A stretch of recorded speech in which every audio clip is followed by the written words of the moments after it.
Now, one of Donald Trump's many startling announcements this past week was a demand that Ukraine give the U.S. access to its mineral wealth in return for military aid. Ukraine is believed to be rich in valuable rare earth metals that are needed for manufacturing batteries, smartphones, electric vehicles and weapons.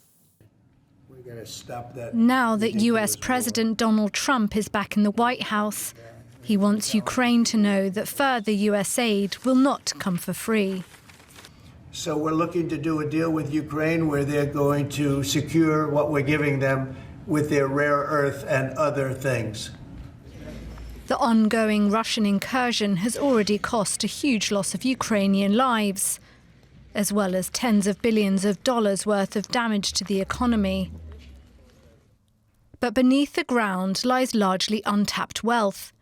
As well as natural oil and gas, Ukrainian soil is rich in rare earth minerals and other materials that are critical for producing batteries, smartphones, weapons, and electric cars. It was originally Ukrainian President Volodymyr Zelensky who suggested trading these commodities for more US military support. He says he told Donald Trump that it is an issue of international security. Because if Ukrainian minerals are all under Russian control, other countries and other companies will come in, and that includes Iran and North Korea. I talked to him about this. I would really like the U.S. business that I know is very interested in working in Ukraine to develop this field here. The US and the European Union would like to get hold of rare earth minerals from Ukraine so that they can cut their heavy reliance on China, which has dominated the market for decades. The EU signed a strategic partnership with Ukraine for raw materials in 2021.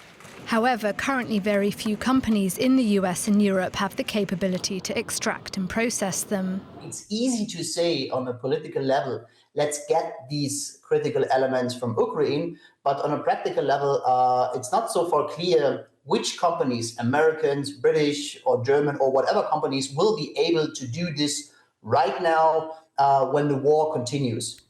Extraction of valuable minerals from Ukraine will be made harder by the fact that several deposits are underground in territory currently occupied by Russia.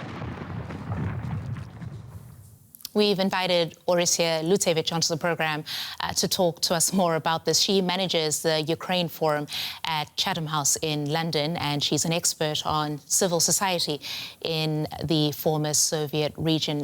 Welcome to DW.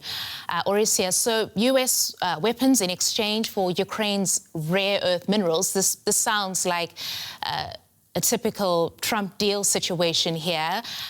Firstly, how likely is this to happen?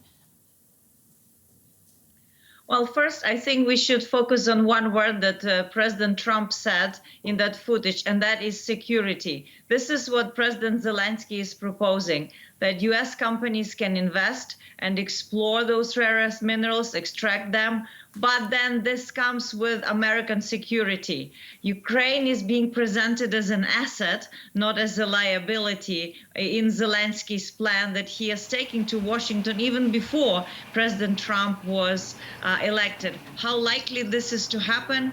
It depends on many elements. First, of course, it's active phase of war. If Trump is able to put enough pressure on Russia to stop the active phase of war, then it will open all of these economic opportunities. And talking about those economic opportunities, what does this mean for Ukraine's other allies? The Europeans are also interested in accessing those minerals. Do you foresee a scenario where the US has perhaps exclusive rights to these minerals, and now you sort of have this competition with Ukraine's allies, or between Ukraine's allies?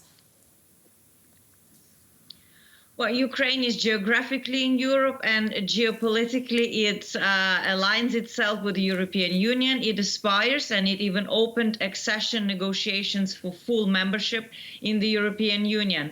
So yes, there will be a question of what is the legal framework for awarding these contracts or these concessions. United States is trying to for Ukraine to pass a law on investment screening and also on concessions.